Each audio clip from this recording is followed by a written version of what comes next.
শ্রীমদ্ ভগবত গীতার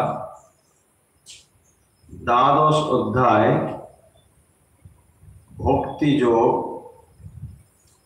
আমরা শুরু করেছি সম্প্রতি এবং এর প্রথমের দিকের বেশ কয়েকটি শ্লোক আমরা ইতিমধ্যেই পড়েছি। যে কয়েকটি শ্লোক আমরা পড়েছি তাতে প্রথম অধ্যায় শুরু হয়েছে অর্জুনের প্রশ্ন ধরে এবং সেখানেই অর্জুন জিজ্ঞাসা করছেন যে যে ভক্ত ভগবানকে সর্বদাই চিন্তা করেন আর যারা অব্যক্ত ব্রহ্মের উপাসনা করেন, এই দুজনের মধ্যে কে শ্রেষ্ঠ ভক্ত, এইটি ছিল অর্জুনের মনে প্রশ্ন। এবং তারপরেই ভগবান উত্তর দিচ্ছেন এবং খুব স্বাভাবিকভাবে তিনি অব্যক্ত অক্ষর ব্রহ্মের উপাসনার থেকে সাকার ঈশ্বর উপাসনাকে অধিক গুরুত্ব দিয়েছেন। যেহেতু এই অধ্যায়ে ভক্তির কথা বলা হবে, তাই অর্জুনকে তিনি ভক্তির উপদেশ প্রদান করেছেন। এখন আমরা ভগবানের যে উত্তর, সেই উত্তর থেকে এই বিষয়ে স্পষ্টতই জানতে পারলাম শ্লোক 2, 3, 4, যে সেখানে ভগবান বলছেন যে আমাতে মন নিবিষ্ট করে আমাতে নিত্যযুক্ত থাকে, পরম শ্রদ্ধার সঙ্গে যে আমার সঙ্গে যুক্ত থাকে, তা উভয়ই কিন্তু আমাকেই প্রাপ্ত হয়। অর্থাৎ যারা অব্যক্ত ব্রহ্মের উপাসনা করেন বা যারা নির্গুণ ব্রহ্মের উপাসনা করেন, নির্গুণ নিরাকার ব্রহ্মের, আর যারা সগুণ সাকার ঈশ্বরের উপাসনা করেন, এর দুজনেই আমাকে প্রাপ্ত হন। এমন নয় যে একজন তাকে পাবে আর একজন তাকে পাবে না, এই পথ দিয়ে, তা নয়। তবে তিনি এটি বলছেন যে যারা আমাতে মন স্থির রেখে সর্বদাই আমাতে যুক্ত হয়ে রয়েছে, অর্থাৎ পরম শ্রদ্ধার সঙ্গে দিন রাত যারা আমার উপাসনা করে, তারাই আমার মতে শ্রেষ্ঠ যোগ।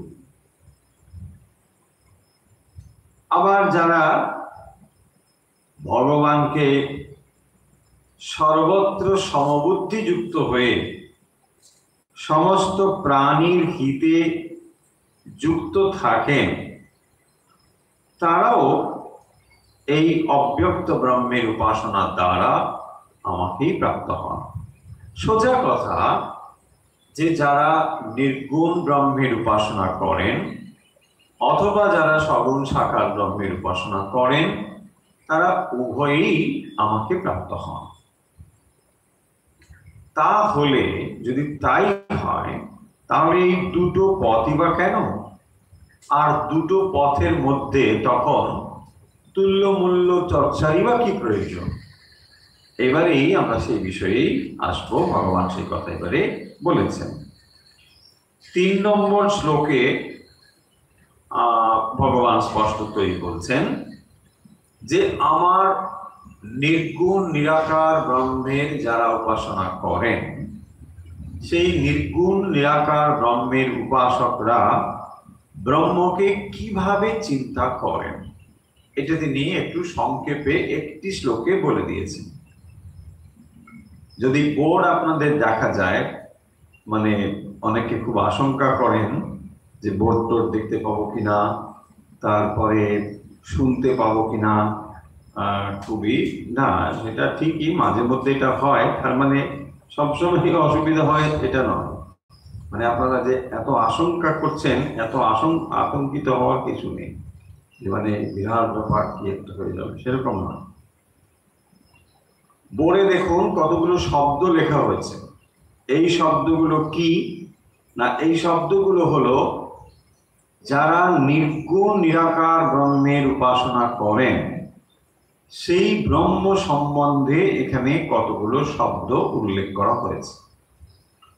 যারা নিরাকার ব্রহ্মের উপাসনা করছেন তারা এইভাবে ঈশ্বরকে চিন্তা করেন।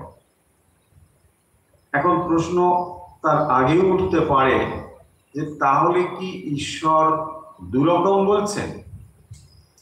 তিনি একবার বলছেন নিরাকার, আবার বলছেন, এইগুলো একটু আমরা পরিষ্কার করে ভেবে নিই। দেখুন, যখন ঈশ্বর কিরকম বা তার আমরা উপাসনা কিভাবে করব, এই প্রশ্নগুলো যখন উঠেছে তখন এগুলো নিয়ে বিস্তর চিন্তা হয়েছে। এবং আপনারা জানেন যে এর জন্যে আমাদের কাছে সব থেকে যে প্রামাণ্য গ্রন্থগুলো রয়েছে সেগুলো হচ্ছে উপনিষদ। তাহলে উপনিষদের থেকেই আমরা এই ধারণাগুলো পাচ্ছি। সেখানে কি বলা হয়েছে না, সেখানে যে শব্দগুলো আমরা বলতে চলেছি এই শব্দগুলো সেই উপনিষদ থেকেই নেওয়া। এবং সমগ্র ভগবত গীতা যা আমরা পড়ছি এটিও উপনিষদ থেকে বাইরে নয়, এটাকেও উপনিষদ বলা হয়। সর্বপ নিষদ গাব, এটা উপনিষদ, কিন্তু সেই সমগ্র উপনিষদটিকে যেন আমরা নির্যাস রূপে এই ভগবত গীতা পাচ্ছি। দেখুন, বেদ, উপনিষদ এগুলো আমরা বলি, কিন্তু এটি একটি সমুদ্রের মতো। সেই সমুদ্রে অবগাহন করবার ক্ষমতা আমাদের সকলের নেই, আবার সকলের রুচিও থাকে না। যদিও আমরা ভাবি উপনিষদ পড়ে অত সোজা ব্যাপার তো নয়।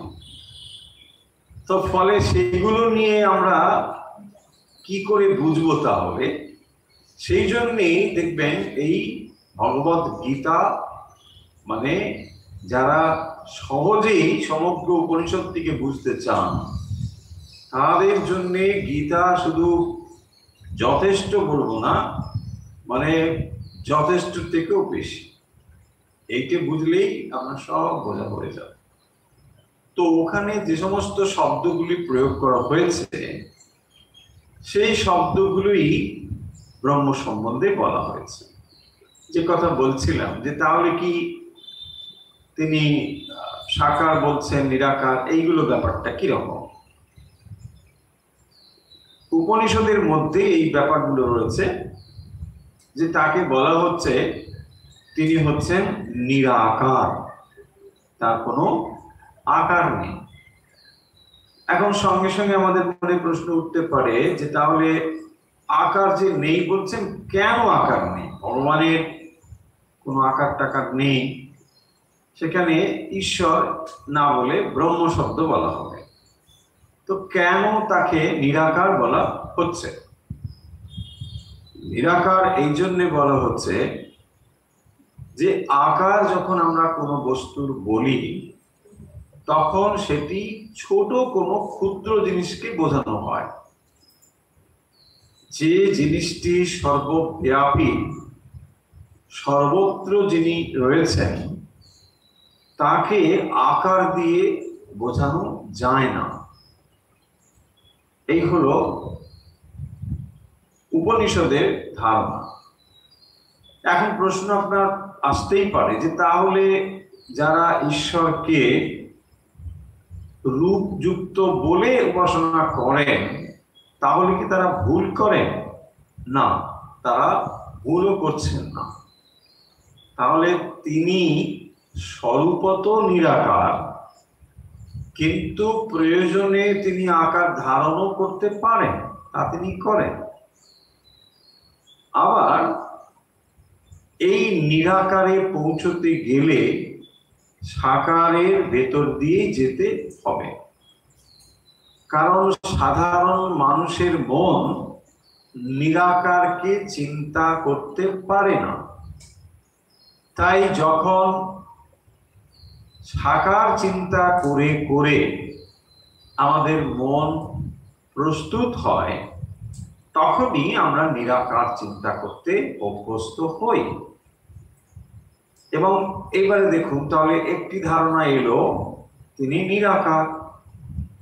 এখন প্রশ্ন উঠে যাবে, নিরাকার হয়তো আমরা বুঝলাম, কিন্তু তার মধ্যে গুণ আছে কি নেই, এই একটা প্রশ্ন উঠবে। আমরা খুব সহজভাবে বোঝার চেষ্টা করছি। তো তখন এই প্রশ্ন যখন উঠবে যে ভগবানের মধ্যে কোনো গুণ আছে কি নেই, যখন আমরা কোনো বস্তুকে গুণ দিয়ে বলি তখনও সেই বস্তু কিন্তু সীমিত বা ছোট জিনিস। যেটি সর্বব্যাপী তাকে গুণ দিয়েও বলা যাবে না। সেই জন্যে এখানে বলা হবে যে তিনি গুণহীন। ভগবানে কোনো গুণ থাকা সম্ভব নয়। এই যে নির্গুণ নিরাকার ব্যাপার, এইটিকে আমরা উপনিষদে দেখতে পাবো। আবার সগুণ সাকার আরেকটি ব্যাপার আছে, সেটা কিরকম না, ঠিক আছে তার আকার না হয় নেই, কিন্তু গুণগুলো তো থাকবে। ভগবান দয়াময়, তিনি সকলের মঙ্গল করেন। এই যে গুণগুলো আমরা তাকে চিরকাল ভেবে এসেছি, তাহলে এই গুণগুলো কি ভগবানের গুণ নয়? বলছে ভগবানের গুণ, কিন্তু তিনি এই গুণের পারে। তুমি তাকে দ্বৈতভাবে এই গুণযুক্ত বলে ভাবতে পারো, কিন্তু স্বরূপত তিনি এই গুণগুলোর পারেই আছেন। আচ্ছা, এই রকম নানা রকম চিন্তার ফলে ভগবানের স্বরূপত এই সগুণ সাকার নির্গুণ নিরাকার এই দুটো বিভাগ তৈরি হয়েছে। আমরা বুঝতে পেরেছি। সোজা কথা, আরো সোজা করে ভাবলে যে তাহলে তাকে আমরা কোনো রূপ যুক্ত করে ভাবতে পারছি না, আর গুণ যুক্ত করে ভাবতে পারছি না। এই এক শ্রেণী, আর এক শ্রেণীর মানে সাধক তাকে ভাববেন এরকম করে যে না, তার রূপ আছে এবং তার মধ্যে গুণ রয়েছে। এখান থেকেই আমরা মূলত দুটো বিভাগ পেয়ে গেলাম। এই জায়গাতেই অর্জুনের প্রশ্নটা উঠেছিল যে তাহলে ভগবানকে অব্যক্ত রূপে, অক্ষর রূপে, তার মানে তার যে নির্গুণ নিরাকার রূপ, এইভাবে চিন্তা করা বা উপাসনা করা, আর যারা তাকে ভক্তি করে, এবং ভক্তি ব্যাপারটি তখনই আসবে যখন সেখানে গুণযুক্ত রয়েছে, সেখানে যখন একটি আকার রয়েছে। তা যদি না হয় তো তাহলে আমরা তাকে ভক্তি করব কাকে? যখন ভক্তি করছি, তাহলে ভক্তি নিশ্চয়ই কোনো একটি আধারে সমর্পিত হচ্ছে। আপনি বলছেন না আমি শূন্য আকাশে ভক্তি করছি, আকাশে ভক্তি করা যাবে না। তাহলে ভক্তির একজন আস্পদ থাকবেন, সেই শ্রদ্ধাস্পদ, ভক্তির আস্পদ, তিনি হচ্ছেন সাকার ঈশ্বর। তো এই সাকার সগুণ ঈশ্বরকে ভক্তি করা আর যারা পরম যোগী নির্গুণ নিরাকার রূপে সাধনা করেন, এই দুজনের মধ্যে কে শ্রেষ্ঠ? এটা ছিল প্রশ্ন। হয়েছে, শ্রেষ্ঠটা কে? পরিষ্কার ভগবান বলে দিয়েছেন যে এই দুটো দিয়েই আমাকে পাওয়া যাবে। এমন নয় যে যোগী প্রথম পেয়ে যাবে আর একটু দেরি করে পাবে, এমন নয়, দুজনেই লাভ করতে পারবে। তাহলে কেন এই শ্রেণীবিন্যাস? এরকম কেন? তার কারণ ভগবান খুব স্পষ্টভাবেই বলেছেন, দেহবদ্ভির অবাপ্যতে, দেহবদ্ভি। তো যারা দেহাত্ম বুদ্ধিতে সংযুক্ত হয়ে আছে, অধিকাংশই আমরা তাই আছি, দেহাত্ম বুদ্ধি মানে এই দেহটাই আমি, এই দেহটা যে আমি, এই বোধে যত সময় পর্যন্ত আমরা মগ্ন হয়ে রয়েছি, তত সময় পর্যন্ত নির্গুণ নিরাকারের উপাসনা খুবই কঠিন। সেই জন্য বলেছেন ক্লেশোধিক তারা স্তেষাম, ক্লেশোধিক তারা কম্পারেটিভ ডিগ্রি তারা। তো দুটোর মধ্যে ক্লেশ, অধিকতর ক্লেশ। কেন না, যারা দেহযুক্ত, দেহযুক্ত মানে দেহাত্ম বুদ্ধিযুক্ত, দেহটাই আমার, আমি দেহ, দেহটা আমার মানে আমি দেহ, এই বোধে যারা পূর্ণ হয়ে রয়েছে তাদের পক্ষে এই রকম চিন্তা করা একটু কঠিন। কিরকম চিন্তা করা? এবার দেখুন, বোর্ডের যে শব্দগুলো আমরা গীতা থেকেই নিয়েছি, এগুলো এক এক করে আমরা ওখানে লিখেছি। কিরকম আপনি দেখতে পাচ্ছেন, অব্যক্তম। তো অব্যক্তম কাকে বলে? অব্যক্ত মানে হচ্ছে যেটি ইন্দ্রিয় গ্রাহ্য নয়। তো আপনি ইন্দ্রিয় গ্রাহ্য নয় মানে কি বোঝেন? আপনার কাছে কতগুলো ইন্দ্রিয় আছে? আপনি বোঝার জন্যে 5টি ইন্দ্রিয় আপনার কাছে রয়েছে। দেখুন, বেদান্ত যখন আমরা পড়ছি ঠিক ঠিকভাবে আমাদের উত্তর হবে আর একদম সঠিক সঠিক হবে। ইন্দ্রিয় আমাদের 10খানা থাকলেও যখন আমরা জানছি কোনো কিছু, তার 5টা ইন্দ্রিয়, বাকিগুলো আমাদের জানার জন্য কাজে লাগে না, জ্ঞানেন্দ্রিয়।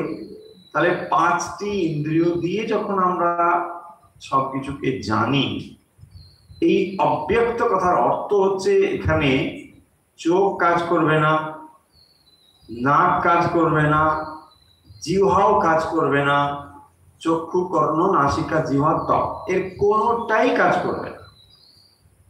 তাহলে একবার ভাবুন, যে জিনিসটিকে আপনি চোখ দিয়ে বলছেন দেখতে পাবেন না, আচ্ছা চোখ দিয়ে না পারলে জিভ দিয়ে একটু চেটে নেবো বলছেন, তাও হবে না। বলছে কান দিয়ে একটু কিছু, তাও হবে না। ভাবুন তাহলে, যেটা আপনি কান দিয়েও পারবেন না, নাক দিয়েও পারবেন না, চোখ দিয়েও পারবেন না, হ্যাঁ, কোনো কিছু পাচ্ছেন না, মানে ইন্দ্রিয় দিয়ে পারবেনই না জানতে, সেই বস্তুটাকে আপনি প্রথমে কিভাবে তাহলে চিন্তা করবেন? ভাববেন কি করে? ইন্দ্রিয়র কোনোটাই এখানে কাজে লাগবে না। হয়েছে? শব্দগুলো খালি একটু একটু করে আমরা রিক্যাপ করছি, কারণ অলরেডি হয়ে গেছে। তারপরে বলছেন অক্ষরম। এই অক্ষরম মানে, এর মানে দেখুন এই শব্দগুলো খুবই তাৎপর্যপূর্ণ। যে জিনিসটি অব্যক্ত বলা হলো, ইন্দ্রিয়গ্রাহ্য নয়, কিন্তু তার মানে এই নয় যে এটা নেই, এটা আছে কিন্তু। অক্ষরম কিরকম না, স্খর এবং অক্ষর। তাহলে স্খর মানে যেটা পরিবর্তন হয়, আর অক্ষর মানে যেটার কোনো পরিবর্তন হয় না। তাহলে এমন একটা জিনিস যার উপস্থিতিতে সমস্ত পরিবর্তন হতে পারে, কিন্তু তিনি নিজে কোনোভাবেই পরিবর্তিত হচ্ছেন না, সেটা হচ্ছে অক্ষরম। আমরা এক্সাম্পল দিয়ে অনেকবার এই জিনিসটি বলেছি যে যখন আপনি কোনো মুভির ছবি দেখছেন, তো তখন কি দেখছেন? একটা পর্দার ওপরে ছবিগুলোকে চলমান দেখছেন। তাহলে যতই আপনি চলমান যা কিছু দেখুন, পর্দাটা কিন্তু কখনোই পরিবর্তন হচ্ছে না, পর্দাটা সবসময় এক আছে। ঠিক সেরকম ভাবে এই যে সমগ্র বিশ্ব ব্রহ্মাণ্ড, এইটাকে আপনি ওই চলচ্চিত্রের চিত্র মনে করুন, চলমান চিত্র। চলচ্চিত্র মানে চলমান চিত্র, চিত্র যেটা চলছে সচল। এই সচল চিত্রটির পেছনে একটি অক্ষর জিনিস রয়েছে, দ্যাট ইজ পর্দা। ওখানে তুলনার ক্ষেত্রে, উপমার ক্ষেত্রে এবং তার উপরে সমস্ত রকম বৈচিত্র্য আপনি ঘটতে দেখছেন, এবং সেটা টোটালি আনঅ্যাটাচড, তাই না? আপনি দেখছেন একটা ঘটনা ঘটলো, আগুন জ্বলে উঠল, কিন্তু পর্দাটা আগুন জ্বললো কি? পর্দাটা আগুন জ্বললো না, পর্দাটা যেমন ছিল তেমন ছিল। ঠিক সেই রকম বলছেন অক্ষরম। তাহলে যত রকম ভেরিয়েশনস, চেঞ্জেস, সমস্ত কিছু ঘটছে, কিন্তু যার জন্য ঘটছে তিনি অপরিবর্তিত আছেন, অক্ষরম। তাহলে সেই চৈতন্য সত্তাকে বোঝানো হচ্ছে এই শব্দগুলো দিয়ে, মানে যিনি নির্গুণ ও নিরাকার, তাকে এই শব্দ দিয়ে ধারণা দেওয়া হচ্ছে।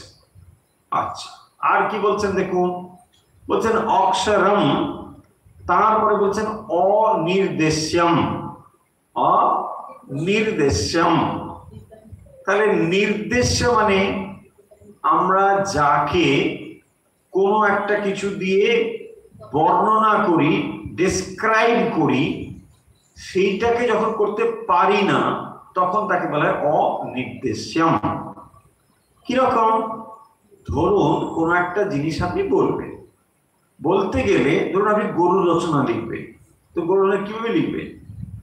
গরু এই এই এই এই, সেটা এইরকম এই করে, তার মানে এই কোয়ালিটিস গুলো আপনি জানেন বলে এবার আপনি বলতে পারেন গরুর 10 হাত আছে কি 5 হাত আছে, কি গরু লাল দেখতে না কালো দেখতে, যা কিছু আপনি বলতে পারেন।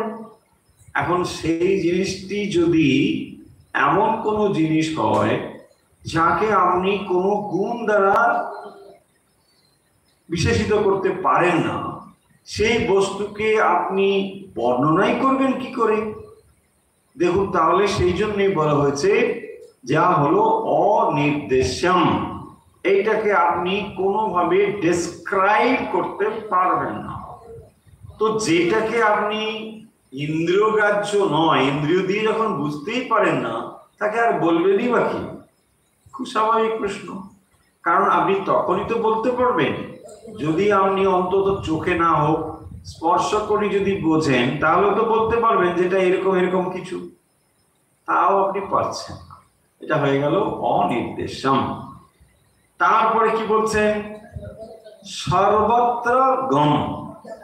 হ্যাঁ, গম, গম মানে ধান আর গম, গম জব গম। সর্বত্র গম, সর্বত্র গ, নগ, নগ একটা শব্দ আছে জানেন বাবা? নগ, নগ মানে হচ্ছে যেটা যেতে পারে না, গ তার সঙ্গে ন যুক্ত নগ। নগ মানে হচ্ছে পর্বত, নগ। হ্যাঁ, তো এটা হচ্ছে সর্বত্র গ। সর্বত্র গ মানে সর্বত্র গামী, যেটি সর্বত্র গমনশীল, সর্বত্র যেতে পারে। তাহলে সর্বত্র যেতে পারে মানে কি? সর্বত্র যেতে পারে মানে এখানে সর্বত্র সেটা রয়েছে, তাই এটাকে সর্বত্র গ বলা হয়েছে। কিন্তু সেখানে কোনো গতি নেই। এইগুলো আমরা ভালো করে বুঝবো। গতি মানে তাহলে সর্বত্র গ মানে তাহলে ব্রহ্ম ছুটছে, এখানে ছুটছে, সেখানে সেরকম নয়। যেটি সর্বত্র রয়েছে তার ভেতরে আর গতি সম্ভব নয়, এখানে গতিও নেই। যাই হোক, এটি হলো তার সর্বব্যাপী সত্তাকে বোঝানো হচ্ছে সর্বত্র গ। তারপরে বলছেন কূটস্থম। কূটস্থ, কূটস্থ শব্দের অর্থ হচ্ছে যে যখন কোনো একটা কিছুর উপরে রেখে একটা ধাতুকে আঘাত করা হচ্ছে, তো তখন নিচের যে ধাতুটির উপরে রেখে আঘাত করা হয়, সেই ধাতুটির মধ্যে কোনো পরিবর্তন হয় না, তাকেই বলা হয় কূটস্থ। তাহলে একটাকে রেখে দেখুন লোহার উপরে রেখে পেটানো হচ্ছে গরম করে, ওটা কি হবে? এটার উপরে ফরমেশন হবে, চেঞ্জেস হবে, কিন্তু যেটা নিচে রয়েছে সেটা পরিবর্তন হবে না। এইটা হচ্ছে কূটস্থ। তাহলে যত রকম পরিবর্তনগুলো হচ্ছে তার থেকে তিনি সম্পূর্ণ পৃথক সেই যে সত্তা তিনি হচ্ছেন কূটস্থ। তারপরে বলছেন অচলম, হ্যাঁ, কোনো গতি নেই, অচলম। কেন গতি থাকবে? যা সর্বব্যাপী তার মধ্যে গতি থাকবে না। তারপরে বলছেন ধ্রুবম। ধ্রুব মানে কি? ইটারনাল, নিত্য, যেটা সব সময় রয়েছে। নিত্যম ধ্রুবম, সব সময় যেটা রয়েছে, মানে এখন ছিল তখন নেই, হ্যাঁ, বর্ষাকালে আছে গরমকালে, এরকম না, সব সময়। ধ্রুবম মানে সর্বদাই বিদ্যমান, সমস্ত অবস্থাতে, সমস্ত সময়ে, সমস্ত স্থানে, সর্বক্ষণের জন্য বিদ্যমানতা রয়েছে, সেই জন্য ধ্রুবম। অচিন্ত্যম, দেখুন বললো যে ইন্দ্রিয় দিকে জানা যাবে না, অব্যক্তম, তাহলে আমি তাকে চিন্তা করি, বলছে না তুমি চিন্তাও করতে পারবে না। আরে অচিন্ত্যম, চিন্তা করতে পারবো না মানে, দেখুন এই শব্দগুলো খুব খুব সূক্ষ্ম ব্যাপার। কেন ভগবানকে চিন্তাই করতে পারবো না? ওয়াই? এর জন্যে পারবো না যে চিন্তা যেখান থেকে উদ্ভূত হচ্ছে, থটস যেখানে উদ্ভূত হচ্ছে, তিনি চিন্তারও পেছনে, যে কারণ থেকে চিন্তা উদ্ভূত হচ্ছে সেই চিন্তার তিনি হেতু, তাই তিনি অচিন্তম। কিরকম? দেখুন, আপনি যখনই চিন্তা করেন সেখানে চিন্তার একটা বিষয় থাকে। আপনি গাছের কথা ভাবছেন, ফুলের কথা ভাবছেন, নদীর কথা ভাবছেন, কত কিছু ভাবছেন, তার মানে থটস বা চিন্তা কোন একটা বিষয়ে অবলম্বন করে হচ্ছে, ঠিক। কিন্তু এই যে ব্রহ্ম সম্বন্ধে বলা হচ্ছে বা নির্গুণ নিরাকার সম্বন্ধে বলা হচ্ছে, তিনি অচিন্ত্যম। কারণ যে চিন্তা, এই চিন্তার হেতু হচ্ছেন তিনি। মানে এবারে চিন্তাকে যদি আমরা দুটো দিকে ভাগ করি, দেখুন কিরকম। একটাকে আমরা বলছি অ্যাওয়ারনেস, সচেতনতা, তার উপরে থটস আলোকিত হচ্ছে। কিরকম? আপনি অ্যাওয়ারনেসটাকে ভাবো, একটা চিন্তার পূর্ব অবস্থা, তার উপরে থটস গুলো প্রবাহিত হচ্ছে, তার মানে চিন্তা হয়ে উঠবার আগে যে অ্যাওয়ারনেস, সেই অ্যাওয়ারনেসকে চিন্তা ভাবতে পারে না। ভাবুন, চিন্তা তাকে ভাববে কি করে? চিন্তা এদিকে ভাববে, অর্থাৎ চিন্তা তার বিষয়গুলোকে নিয়ে ভাবতে পারে। চিন্তা অর্থ চিন্তা করতে পারে, গাছের চিন্তা করছে, ফুলের চিন্তা, বিষয়ের চিন্তা, ভগবত গীতার চিন্তা, সব করতে পারে। কিন্তু চিন্তা যে ফ্লোটা, এই ফ্লো এর হেতু কি? সেই ফ্লো এর যে হেতু অ্যাওয়ারনেস, সেটা চিন্তা সেখানে পৌঁছতে পারে না। সেই জন্যই বলা হয়েছে সেইটি হলো অচিন্ত্যম। বোঝা গেল? মানসো মনোয়ত, মনেরও মন যিনি। কোন উপনিষদ? কেন কেন উপনিষদ? হ্যাঁ, তো তিনি হচ্ছেন মনেরও মন্তা, চক্ষুষ চক্ষু, তাই না? তিনি চক্ষুরও চক্ষু, শত্রাস্য শত্র, বলছে না? তাহলে তিনি শত্রের যদি শত্র হন, তাহলে এই শত্রু দিয়ে তাকে জানা যাবে কি? আমরা কি এক্সাম্পল দিয়েছিলাম? ব্যাটারি এবং টর্চ, মনে আছে নিশ্চয়ই? টর্চ দিয়ে সব কিছু দেখতে পারি, কিন্তু যা দেখতে পারি না সেটা হলো ব্যাটারি। টর্চ দিয়ে আপনি ব্যাটারিকে দেখতে পারবেন না, মানে ওই টর্চের ব্যাটারিকে দেখতে পাবেন না, অন্য পারতে পারেন কিন্তু ও পাবে না। যেই আপনি ব্যাটারি সংযুক্ত করলেন, সব কিছুকে আলোময় দেখছে। আর যদি আপনি ডিটাচ করে ওকে দেখবেন বলে খোলেন, সেই মধ্যে সব বাস। এই হয়েছে মুশকিল। সেই জন্য ওখানে মনও পৌঁছতে পারবে না। দেখুন কত কঠিন একটা ব্যাপার, মন সেখানে পৌঁছতে পারবে না। তাহলে এই কঠিন বিষয়গুলোকে যারা দেহাত্ম বুদ্ধি থেকে ওপরে, তারা এই সূক্ষ্মতাগুলোকে ধরতে পারে। তারা ধ্যানের গভীরে গিয়ে মন এবং অ্যাওয়ারনেসের মধ্যে তফাৎ করতে পারে। আমরা মনই বুঝতে হিমশিম খাই, যোগীরা মনকে এবং তার অ্যাওয়ারনেস মানে ওটার জন্যে মন, এই জিনিসটি তারা সেপারেট করতে পারে। মনের অত্যন্ত শুদ্ধ স্তরে গিয়ে এগুলো করা সম্ভব। অর্থাৎ যেখান থেকে থটস গুলো আসছে তার পূর্ব যে অবস্থা সেই জায়গাটিকে তারা ধরতে পারে, এবং ওটাই হচ্ছে কনসিয়াসনেস বা চৈতন্য। ফলে এবারে দেখুন কেন এই কথাগুলো আমরা বলছি। এই জন্যে শ্লোক নম্বর 5 যা আমরা পড়েছি, ভগবান স্বয়ং বলছেন ক্লেশোধিকতরস তেষাম অব্যক্ত শক্ত চেতসাম। তো এই যারা অব্যক্ত ব্রহ্মের উপাসনা করেন, নির্গুণ ব্রহ্মের অনুরক্ত যোগী যারা, তাদের পক্ষে দেখুন এবারে এইরকম করাটা কত কঠিন। এইরকম ভাবে যদি যাও তো মুশকিল ব্যাপার একেবারে। কারণ মনের গভীর শুদ্ধতা না থাকলে, তীব্র শুদ্ধতা না থাকলে এই জিনিসগুলোকে ধারণা করা খুবই কঠিন ব্যাপার। তাতে কি হবে, একটু পরেই আপনার মনে হবে এসব কিচ্ছু নেই, অনেক ধ্যান করলাম কিচ্ছু হলো না। তার মানে এই সূক্ষ্মতা শুদ্ধতা ছাড়াই আমরা কেবল চেষ্টা করে গিয়েছি, কিন্তু সেগুলো বৃথা হয়েছে হবেই। সেই জন্য এখানে ভগবান বলছেন ক্লেশোধিকতারা তেষাম, তাদের ক্ষেত্রে এটি ক্লেশাধিকার। আচ্ছা, এরপরে তাহলে কি বলেছে একটু দেখি। এরপরে দেখুন শ্লোক নম্বর 6, ये तु सर्वाणि कर्माणि मयि संन्यास्य मत्परा अनन्येनैव योगेन मां ध्यायन्त उपासते।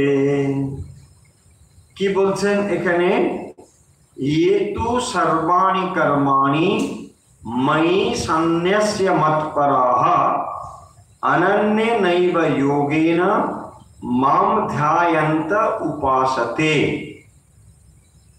এই দুটো শ্লোক একসঙ্গে পড়লেই এখানে সেন্সটা কমপ্লিট নয়, তারপর কমপ্লিট হবে, সাথে একসঙ্গে মিলে তেষামহং সমোদ্ধর্তা মৃত্যু সংসার সাগরা ভবামি ন চিরাৎ পার্থ ময়্যাবেশিত চেতসাম। শব্দের অর্থ আগে দেখে নিই, তারপরে আমরা আলোচনাতে আসব। কি বলছেন, পার্থ হে অর্জুন, তু মানে কিন্তু, কি ये सर्वाणि कर्माणि, ये মানে যারা, सर्वाणि कर्माणि সমস্ত কর্ম, মই আমাতে, মই আমাতে, সংন্যাস্য সমর্পণ করে, যারা আমাকে সমস্ত কর্ম সমর্পণ করে, মৎপরাহ মানে মত পরায়ণ হয়ে, অনন্যেন অনন্য চিত্ত হয়ে, যোগেন এবা এবং যোগের দ্বারা আমাকে, ধ্যায়ন্ত উপাসতে ধ্যান উপাসনা করে, মই আমাতে আবেশিত চেতসাম আমাকে চিত্ত সমর্পিত করে, মৃত্যু সংসার সাগরা মৃত্যুময় সংসার সাগর থেকে, ন চিরাৎ মানে অচিরে, সমুদ্ধর্তা আমি কি করি, উদ্ধার কর্তা, আমি তাদের উদ্ধার করে দিই, অহম আমি তাদের উদ্ধার করি। তাই ভগবান কি বলছেন যে কিন্তু যারা কি করেন, উপাসনা করেন। কি উপাসনা করেন, মৎপরাহা, যারা মত পরায়ণ হয়ে, অনন্য চিত্ত হয়ে, যোগের দ্বারা মানে ভক্তির দ্বারা, এখানে যোগ মানে ভক্তি যোগ, ভক্তির দ্বারা আমার সঙ্গে সর্বদা যুক্ত থাকে এবং আমার ধ্যান উপাসনা করে। এখানে আমার মানে সগুণের।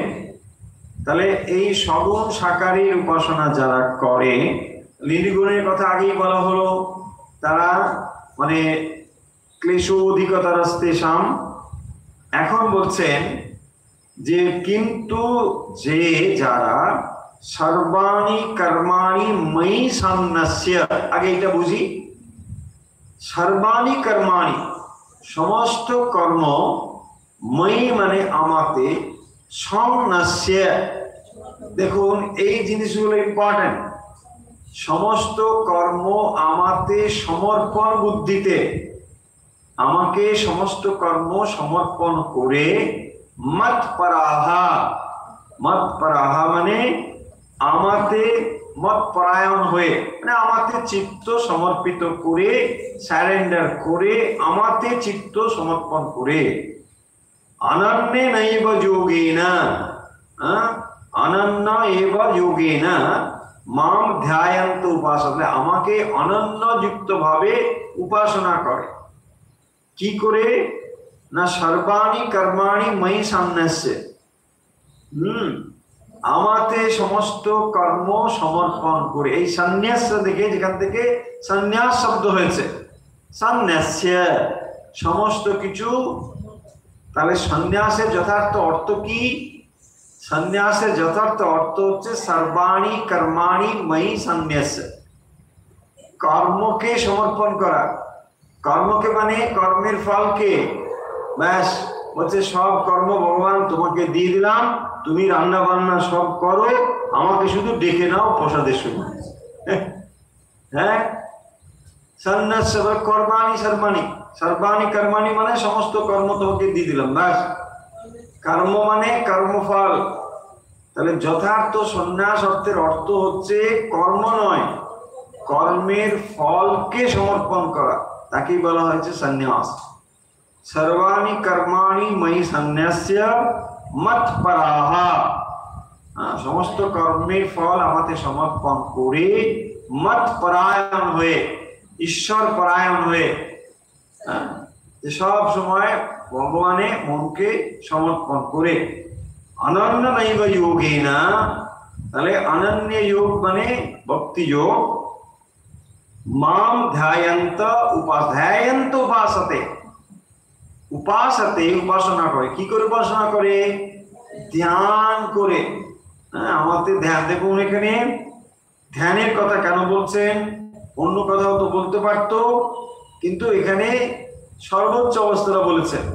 ভক্তি যে ক্রমান্বয়ে ভক্তিগুলো, তার সর্বোচ্চ অবস্থাতে হলো ধ্যান।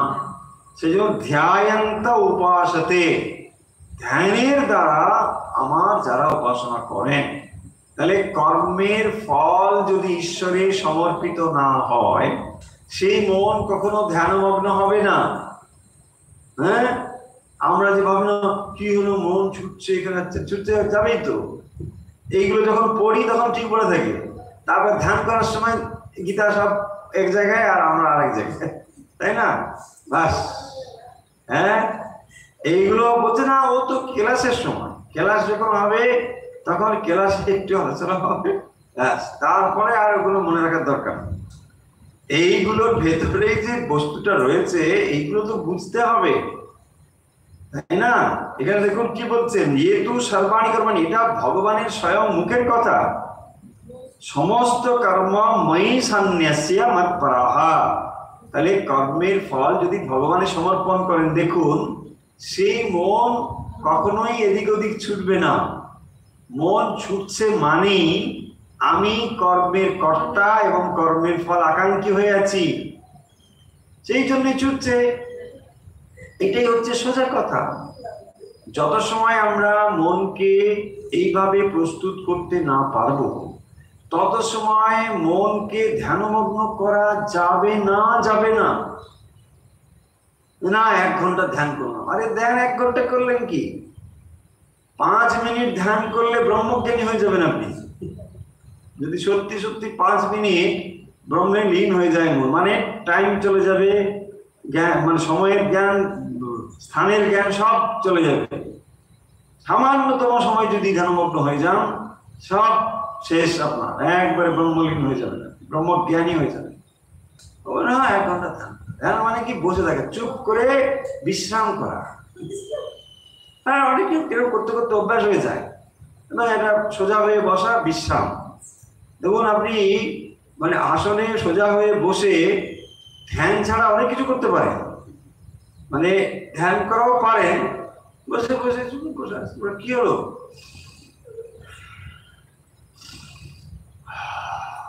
বেশ একটা শান্তি হলো, বুঝলে? আজকে ধ্যান করে না বেশ শান্তি, কেন ঘুম, হ্যাঁ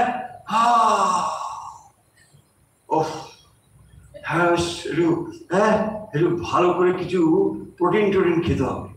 আরে ধ্যান করে কি সোজা কথা ভাই, আছে না, ও বলেছে তো ঢাগল চষার থেকে ধ্যান করা খুব কঠিন। সত্যি সেটা বুঝলাম, কি করে বুঝলে? বসে বসে ঘুমিয়ে, অত সোজা নয়।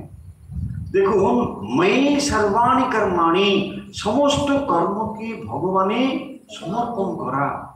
এইটি করলে কি হবে দেখুন, শ্রীরামকৃষ্ণ যখন এই এক্সাম্পল গুলো দিয়েছেন, বলছেন বাড়ির ঝি, সে কি করছে, কাজগুলো সে অনেক সিনসিয়ারলি করে, সে জানে যে কাজগুলো আমার কোনটা কারণ বাবু দিয়েছেন, আমি করে দিয়েছি, বেড়ে গেল।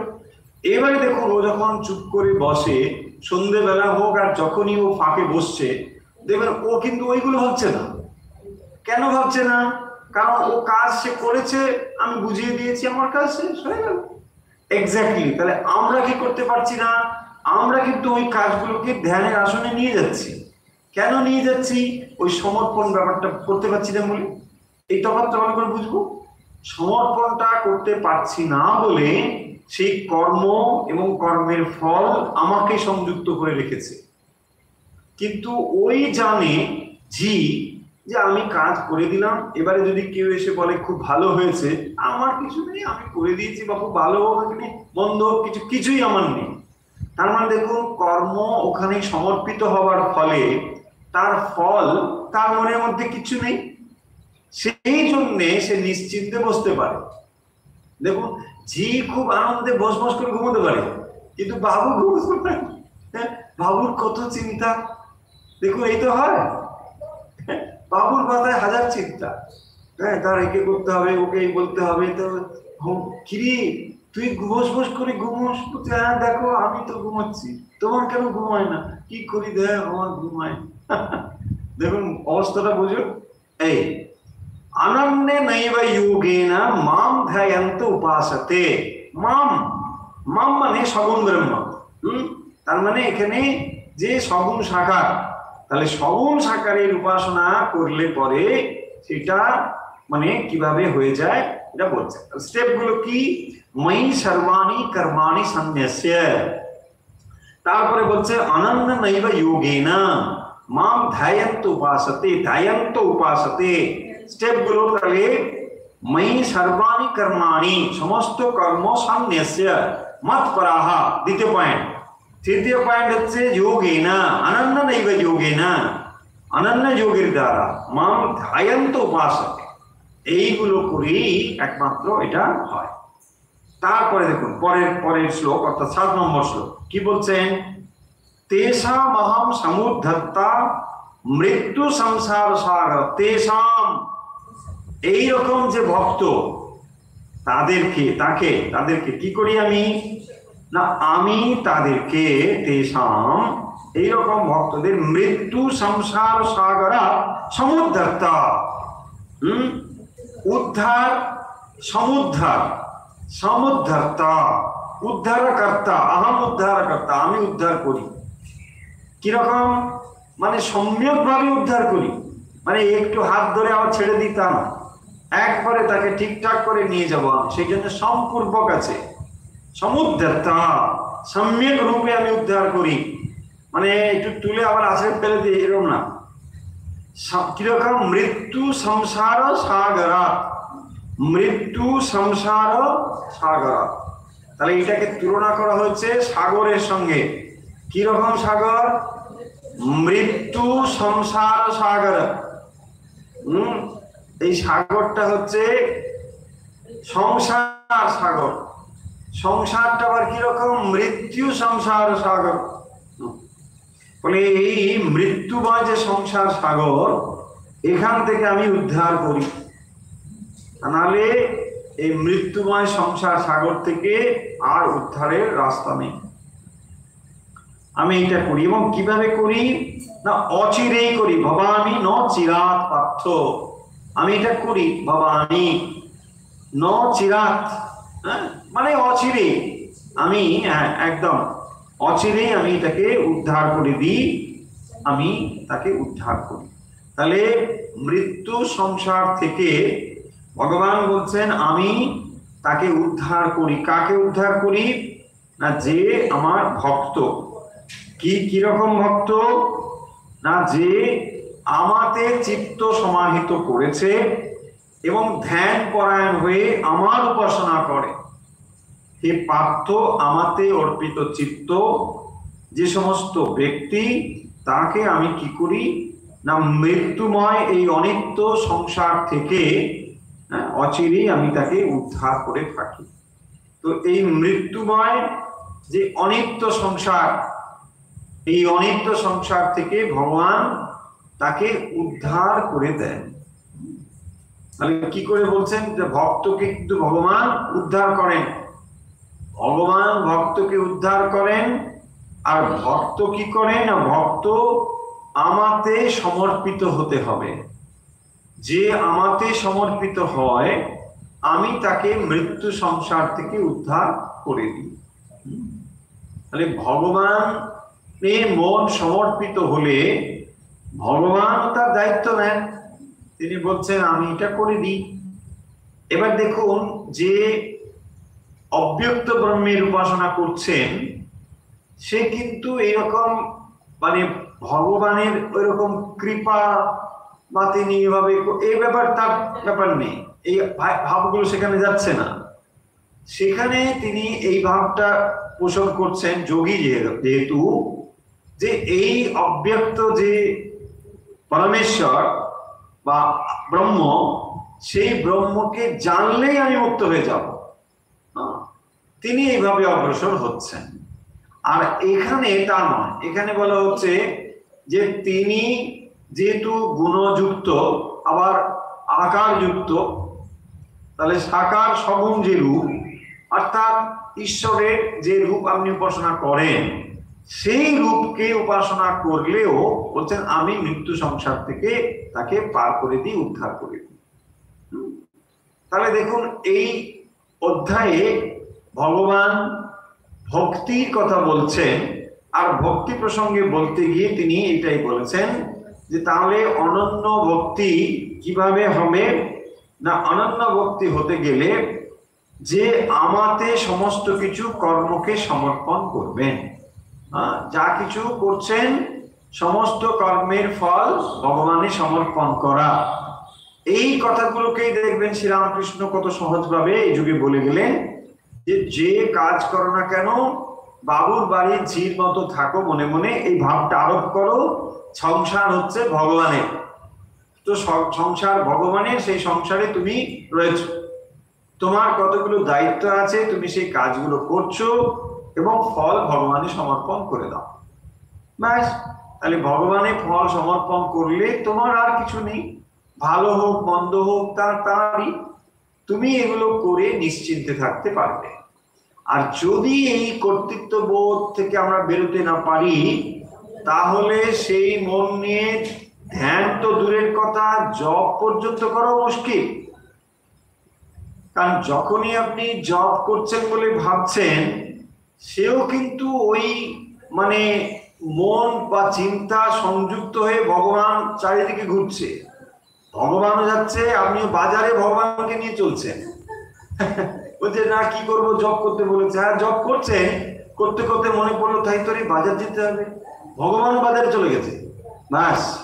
দেখুন সব জায়গায় ঘুরছে ভগবান, কিচ্ছু করার নেই। কি করে আমাদের মনের এই অবস্থাটা হচ্ছে? ওই জন্য হচ্ছে যে আমরা সমর্পণ বুদ্ধিতে করতে পারছি না। সেই জন্য দেখুন এইগুলো খুব ইম্পর্টেন্ট। আমরা জোর দিই যে কত হাজার হলো তোমার, না আমার মাত্র 10,000 হচ্ছে এখন। আরে বাপরে বাপ, মানে বিরাট ব্যাপার। এই জন্য সেই মান্থলি স্যালারির মতো তোমার স্যালারি কত যাচ্ছে না 30,000। ওরে বাবা, তাহলে আমার তো ভাই 40,000। বিরাট ব্যাপার, তাই না? বেশি বড় লোক আমি। ব্যাপারটা ঠিক ওরকম নয়। আপনি গুনে যাচ্ছেন কত ঘটঘট ঘটঘট ঘটঘট ঘটঘট ঘটঘট ঘটঘট ঘটঘট ঘটঘট, কিন্তু আসলে কি হচ্ছে, এই জায়গাগুলো আমাদের মনে বেশি করে ভাবতে হবে। হ্যাঁ, দেখুন আমরা ঘন্টার পর ঘন্টা পড়াশোনা করছি, কিন্তু রেজাল্ট কি না ফেল। রেজাল্ট যদি ফেল হয় তাহলে ঘন্টার পর ঘন্টা পড়ে কি করো? পড়েই না, মোবাইল দেখে। বোঝা যাচ্ছে? ঠিক সেই রকম ভাবে বলছেন, দেখুন হ্যাঁ জপ তো হচ্ছে। দেখুন শ্রীরামকৃষ্ণ কি বলছেন, ওরে মারা তো সব জপছে, হ্যাঁ মাই অমুক পর্যন্ত বলে একটা শব্দ আছে, সেটা আর বলছি না। তো এরকম বলছেন সবাই জপ করে যাচ্ছে, কিন্তু কি হচ্ছে? হচ্ছে কি কিছু? হচ্ছে তো না, স্পষ্টতই বোঝা যাচ্ছে। কিন্তু এই জায়গাগুলো ইম্পর্টেন্ট বেশি, দেখবেন এগুলো হচ্ছে।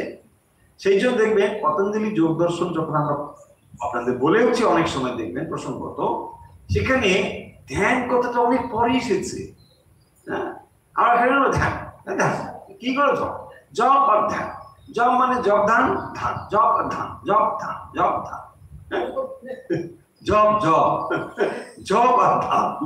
হ্যাঁ, জপ ধান ধান, ব্যাপারটা হচ্ছে ওটা অনেক পরে। হ্যাঁ না, এখন আবার জব বলেন, আপনি জব বলছেন না, আমি জব করলেন গভর্নমেন্ট সার্ভিস, জবটা আবার জব হয়ে গেছে, অনেকে ওইটাই বোঝে। শব্দটা সেই জন্য প্রয়োগ করতে হবে, মানে ক্ষেত্র পরিস্থিতি বুঝে। দুটো চারটে কথাটার পরে যদি ওই তখন মানে জবটা মানে জব বলে দেওয়া হয়, লোকে জব বোঝে, মানে হ্যাঁ হ্যাঁ আমার জবটা এখন ব্যাঙ্গালোরে পোস্টিং আছে, জবটা বুঝে।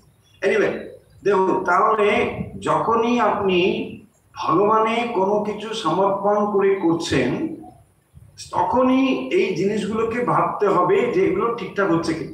পতঞ্জলি যোগ দর্শনের প্রথমে যেটা বলা হয়েছে, সেটা কি বলা হয়েছে? যেটা প্রথমেই বলা হয়েছে দেখবেন একবারে শুরুতে, আসন। আসন, তারপরে প্রাণায়াম, প্রত্যাহার, এই জিনিসগুলো পর পর পর এসেছে। প্রথমে হচ্ছে আসন। আসন মানে হচ্ছে স্থির সুখ আসনম। আসন কাকে বলে? আসন মানে যেটার উপরে বসেন তাকে বলে আসন, যে পোস্টারে আপনি বসেন তাকেও বলে আসন। দেখুন যোগাসন বলে না, যোগে যুক্ত আসনা যোগাসন, মানে পোস্টার, বডি পোস্টার। তাহলে যে পোস্টারে আপনি দীর্ঘ সময় বসতে পারেন তাকে বলা হয়েছে আসনম। স্থির সুখ আসনম, স্থির মানে নড়াচড়া না করে স্থির হয়ে বসতে হবে। এন্ড সুখম বলছে সুখটা তো ভালোই হয়, মানে আমি এত গদি করেছি না, কি বসতে ভালো লাগে, মানে যাতে তাড়াতাড়ি খুব বসে। এটাও কিন্তু মনে রাখতে হবে, মানে অতিরিক্ত সুসুখম হয়ে গেলে মুশকিল আছে, তখন কিন্তু মানে নিদ্রা দেবে এসে যেতে পারে। সেই জন্যে আবার যদি খুব ভালো আসন না হয়, কঠিন আসন হয়, তখন দেখবেন পায়ে আপনার ব্যথা করবে, ওদিকে ব্যথা, সেটাও হবে না। সেই জন্যে খুব একটা মধ্যপন্থা অবলম্বন করতে হবে। এবং এক একটা সম্প্রদায় আছে, যখন জানে যারা নবিশ, মানে শিক্ষা নবিশ, যারা ধ্যান ইত্যাদি শিক্ষা করবার জন্য ওখানে জয়েন করে, যোগদান করে, তাদেরকে আসনেই সিদ্ধ করতে হয় প্রথম। কিরকম? খুব কঠিন আসন দেয়, একদম এমন কাঠের আসন, কাঠের উপর বসে দাও, এই করে করে তাকে প্র্যাকটিস করিয়ে তারপরে হয়তো একটু উষাসন, তারপরে একটু কম্বলাসন, তারপরে আর একটা কিছু গদি, এই করে করে আস্তে আস্তে আসন সিদ্ধ হবে। দেখুন এইগুলো খুব ইম্পর্টেন্ট। তাহলে আসন যদি আপনি ঠিকঠাক ভাবে বসতে না পারেন, মানে এদিকে নড়ছে ওদিকে নড়ছে, এই যদি হয় তাহলে কি হবে? মনও নড়ছে, চারিদিকে ছুটছে মন। স্থির হয়ে আপনি যদি বসতে না পারেন তাহলে মন ঊর্ধ্বগামী হবে কি করে? আপনি বসতে পারেন, বলতে পারেন আচ্ছা এটা কি খুবই এসেন্সিয়াল? একদম 100% এসেন্সিয়াল। কিরকম? দেখুন, আপনি যদি ঘুমোতে চান, ধরুন আমি এখন ঘুমাবে বলছে, তারপর আমি ডান দিকে একটু হলাম, বাম দিকে একটু হলাম, ওর দিকে একটু হলাম, ঘুমাবো, ঘুম ঘুম আয় ঘুম হবে, কিছু দেখবো। বলছে আমি ঘুমোতে চাই। আরে বাবা তাহলে চুপ করো, শান্ত হও। ঘুম হয় না কিছুতেই হয় না, ঘুম। ধ্যান ধ্যান ধ্যান ধ্যান ধ্যান ধ্যান ধ্যান করবো। আরে বাবা ধ্যান, দেখুন দুটো কিরকম না, যে আপনি শান্ত না হতে পারেন মাইন্ড বডি ছেড়ে উঠবেই না। আর যখনই আপনি ঘুমোতে যান সেই জিনিসটিও কিন্তু শরীর থেকে মন বেরোলে তবেই তো আপনি ঘুমোতে পারবেন। মাইন্ড যদি বডি লেভেলেই থাকে আপনি কি করে ঘুমাবেন? হ্যাঁ, এখানে এই করছে ওখানে এই করছে, ঘুমাবে হবে না। Exactly same way. তার মানে আমরা গুরুত্ব নিশ্চয়ই বুঝতে পেরেছি যে আমাকে স্থির ও সুখ আসন নিশ্চয়ই দরকার। তারপরে মানে প্রাণায়াম, প্রত্যাহার। প্রত্যাহার মানে কি? ফিরিয়ে নিয়ে আসা। মানে যেটা এখন আমরা মেডিটেশন বলি, হ্যাঁ, আসলে এটা হচ্ছে প্রত্যাহার। যে জিনিসটা আমরা করছি এটাকে বলে প্রত্যাহার। It is not meditation. Meditation মানে মেডিটেশনের আগে যে স্টেপটা তার নাম হচ্ছে ধারণা। ধারণা, ধ্যান, সমাধি। হ্যাঁ, বুঝতে পেরেছেন? সো ধারণা মানে একটা জিনিসে স্থির হওয়ার নাম ধারণা। এখন যেটা প্রত্যাহার, কেন? আপনি ওই চলে যাচ্ছে আবার ধরে নিয়ে আসে, বিষয়টাকে টেনে নিয়ে আসছে, এটাকে বলে প্রত্যাহার। মানে দড়ি টানাটানি। এই দড়ি টানাটানিটাকে মেডিটেশন বলে আমরা ভুল করি। হ্যাঁ, আরে ভাই ধ্যান করে কি কঠিন ব্যাপার তুমি জানো? ধ্যান করে এবারে ঘেমে নিয়ে এসে হাজির তাড়াতাড়ি একটা গরম কফি খাওয়া মুশকিল, কত কি কঠিন ধ্যান করে। আরে ধ্যান ওই ব্রহ্মের ধ্যান, কি কম কথা নাই। একবার করোনা দেখে বুঝতে পারবো। বোঝা গেছে জিনিসটা? দেখুন, তাহলে আমরা শেষ করবো, সময় হয়ে গিয়েছে। যে মানে 6 এবং 7 দুটো শ্লোকের মধ্যে মূল ব্যাপারটি দাঁড়িয়ে রয়েছে। তাহলে এখানে ভগবান বলছেন, তার আগেরটা বলে দিয়েছেন অব্যক্ত ব্যাপারটা। এখানে যেটা বলছেন যে তাহলে আমাতে সমস্ত কর্ম সন্ন্যাস্য মত পরাহা, আমাতে সমস্ত কর্মের ফল সমর্পণ করে মত পরায়ণ হওয়া। তার মানে তাকে যখন আমরা ভাগটা দিয়েছি তখনই মত পরায়ণ হওয়া। দেখুন, যখন শ্রীরামকৃষ্ণ গ্রীষ্মকে বলছেন যে আমাকে বকলমা দিয়ে দে, বকলমা দিয়ে দিল। তো বকলমা দিয়ে আবার তিনি প্ল্যান করছেন আমাকে এইখানে যেতে হবে, সেইখানে এই তুই আমাকে বলি বকলমা, আবার কি প্ল্যান করিস, কি করবো সেই করবো। তাহলে মত পরাহা মানে তার মুখাপেক্ষী হয়ে থাকা, ভগবানের মুখাপেক্ষী হয়ে তিনি যা দেবেন সন্তুষ্ট, ব্যাস আমি তাতে সমর্পণ করে দিয়েছি। তারপরে ইন রিটার্ন তিনি আমাকে মারুক, চোবাক, কাটুক, যা কিছু করবে, এখানে বলার কিছু আছে কি? যদি থাকে তাহলে মত পরায়ণ হলো না।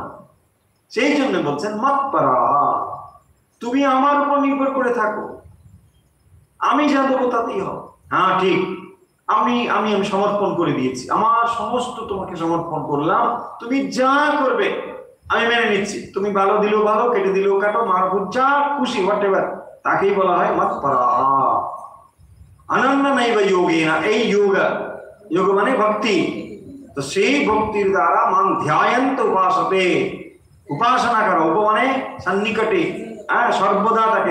আপনি দেখুন ভক্ত কি করে ভগবানকে তার কাছে বেঁধে রাখে। তুই যাবে কোথায়? আমার হৃদয়ে আমি তোমার শ্রীচরণ দুটোকে বেঁধে রাখবো, দেখি তুমি পারো কি করে। কিছুতেই যেতে পারবে না। ভক্ত এরকম করে তাকে বেঁধে রাখতে পারে। এই যে অনন্য ভক্তি তাকে বেঁধে রাখবে, কিছুতেই তোমাকে যেতে দেবো না। দেখি তুমি কি করে যাও। তোমার শ্রীচরণকে আমি আমার হৃদয়ে চিরদিনের জন্য বেঁধে রাখছি, দেখি তুমি কি করে যাও। হয় তুমি আমাকে কি তবে লাথি দিয়ে যেতে হবে, দেখি তুমি কেমন লাথি দিয়ে যেতে পারো। এই হচ্ছে তার জোর, ভক্তির এখানে জোর। এইরকম ভাবে সমস্ত কর্ম ভগবানের সমর্পণ করে যিনি করেন, ভগবান বলছেন আমি মৃত্যু সংসার থেকে তাকে উদ্ধার করবে। বাস, তুই এর থেকে বড় অ্যাসুরেন্স কি আছে?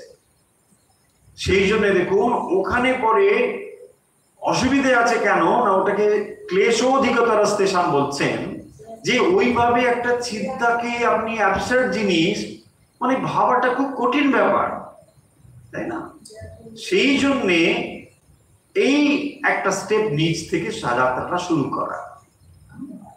আমি তখন একটা অবলম্বন পেলাম, একটা রূপ পেলাম, তার কাছে আমি জোর করতে পারি, কথা বলতে পারি, কমিউনিকেট করতে পারি, তাকে আমি উৎসর্গ করতে পারি, ভাব দিতে পারি, তিনি আমার সব নিয়েছেন এটা বুঝতে পারি, তাই না? না হলে আমি এই অব্যক্ত চৈতন্যকে এই অবস্থায় ভাবতে পারি না। আমি প্রস্তুত নই। যারা প্রস্তুত ঠিক আছে, তারা সবাই নয়। সেই জন্য বলছেন যে ওইটি সবার জন্য পথ নয়। অর্জুন, তোমার জন্য তো নয়। তোমার জন্য এটা নয়, কারণ তুমি এই পথটাকেই গ্রহণ করো। এবং তোমাকে উদ্দেশ্য করে বলছি, অন্যান্য সবাইকে তারাও এটা গ্রহণ করো। তাহলে কি হবে না, এখানে অনেক কিছু রয়েছে। আগের দিন বলেছিলাম যে ভক্তিতে আপনার মনকে রাখবার অনেক স্টেপ আছে। আপনি সঙ্গীত করতে পারেন, জপ করতে পারেন, ধ্যানের চেষ্টা করতে পারেন, হ্যাঁ, স্তব পাঠ করতে পারেন, তাকে ফুল দিয়ে সাজাতে পারেন, তার তীর্থে যেতে পারেন, তার ভক্তের সঙ্গ করতে পারেন। দেখুন কত অপশনস আছে আপনার কাছে। হ্যাঁ, তার শাস্ত্র পাঠ করতে পারেন, কত অপশনস। কিন্তু যদি আপনি ওই অব্যক্ত ব্রহ্মের চিন্তা করতে থাকেন, এটা কঠিন আর কঠিন, পারবেন না। সেই জন্যে ভগবান এখানে ভক্তির কথা বলে দিয়েছে। এবং এই অনন্য ভক্তিটা যে আরো কি, সেই কথা কিন্তু পরের শ্লোকে বলা হবে। যে কিভাবে এই অনন্য ভক্তি লাভ করা যায় এবং কারা তার প্রিয় ভক্ত, সেই কথা এর পরে বলবে। চলুন তাহলে